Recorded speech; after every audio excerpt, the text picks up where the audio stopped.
আসসালামু আলাইকুম। কুকিং হাউসে সবাইকে স্বাগতম জানাচ্ছি। আজকে রান্না করব ভীষণ সুস্বাদু এবং টেস্টি লাউ দিয়ে মাছের ঝোল। গ্রামীণ পদ্ধতিতে এই লাউ দিয়ে মাছের ঝোলটা খেতে খুবই টেস্টি হয়। প্যানে পরিমাণ মতো করে রান্নার তেল দিয়ে দেব।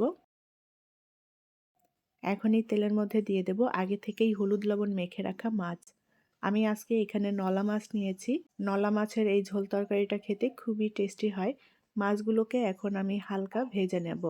ঝোলের মাছ খুব বেশি কড়া করে ভাজার দরকার নেই, হালকা ভেজে নিলেই হবে। এপিট ওপিট উল্টে দিয়ে আমি দুপাশটায় হালকা লাল করে ভেজে নেব।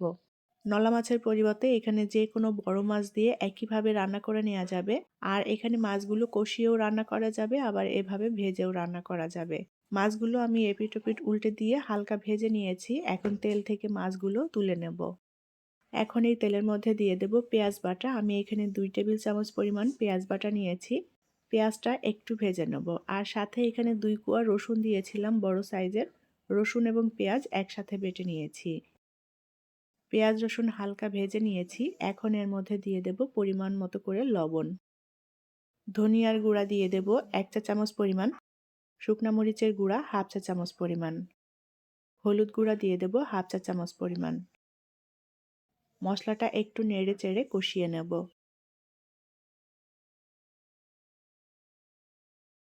পানি দিয়ে দেব যাতে মশলাটা সুন্দর মতো কষানো হয়।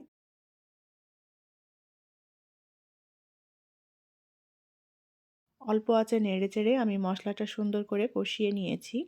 এখন এর মধ্যে দিয়ে দেব কেটে রাখা লাউ। লাউটা দিয়ে এখন মশলার সাথে খুব ভালোভাবে নেড়েচেড়ে মিলিয়ে নেব। আর লাউটাকে সুন্দরভাবে কষিয়ে নিতে হবে। লাউ থেকে যে পানিটা বের হবে এই পানিতেই লাউটা কষানো হয়ে যাবে, আলাদা করে কোনো পানি দিতে হবে না। লাউটা আমি সুন্দর মতো কষিয়ে নিয়েছি। আর লাউ থেকে যে পানিটা বের হয়েছিল সে পানিটাও টেনে গিয়েছে, লাউটাও সেদ্ধ হয়ে গিয়েছে ভালোভাবে। এখন এর মধ্যে পরিমাণ মতো করে ঝোলের পানি দিয়ে দেব। ঝোলটা ভালো মতো ফুটে উঠেছে। এখন এর মধ্যে আগে থেকে ভেজে রাখা মাছ দিয়ে দেব। মাছটা দিয়ে আলতো করে নেড়েচেড়ে একটু মিলিয়ে নেব। আর এখন 5 থেকে 6 মিনিটের মতো আমি এটা রান্না করে নেব। লাউ এবং মাছ আমি একসাথে 6-7 মিনিট রান্না করে নিয়েছি। এখন এর মধ্যে দিয়ে দেব ভাজনা। আমি এখানে ভাজা পেঁয়াজ এবং ভাজা জিরা একসাথে বেটে নিয়েছি। এটাকে আমাদের এলাকায় ভাজনা বলে। এই ভাজনাটা দিলে তরকারিতে খুবই সুন্দর একটা ফ্লেভার আসে আর তরকারিটা অনেক টেস্টি হয় খেতে। ভাজনাটা দিয়ে খুব ভালোভাবে নেড়ে চেড়ে মিলিয়ে নেব। এখন এর মধ্যে দিয়ে দেব ধনেপাতা কুচি। আর দিয়ে দেব কয়েকটা কাঁচামরিচ। কাঁচামরিচ একটু চিড়ে দিয়েছি।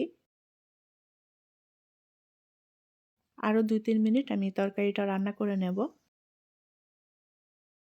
ধনেপাতা এবং কাঁচামরিচ দেওয়ার পরে আরও 3 মিনিটের মতো তরকারিটা রান্না করে নিয়েছি। লাউ দিয়ে মাছের ঝোল তরকারি রান্না করা হয়ে গিয়েছে। এখন তরকারিটা আমি নামিয়ে নেব প্যান থেকে। তৈরি হয়ে গেল দারুণ সুস্বাদু এবং টেস্টি লাউ দিয়ে নলা মাছের ঝোল। গ্রামীণ পদ্ধতিতে এই লাউ দিয়ে নলা মাছের ঝোলটা খেতে খুবই টেস্টি এবং মজার হয়। আশা করছি ভালো লেগেছে আমার আজকের রেসিপি। রেসিপিটি যদি ভালো লাগে তাহলে প্লিজ লাইক, কমেন্ট এবং শেয়ার করবেন। পরবর্তী রেসিপি দেখার আমন্ত্রণ জানিয়ে আজকের মতো বিদায় নিচ্ছি। আল্লাহ হাফেজ।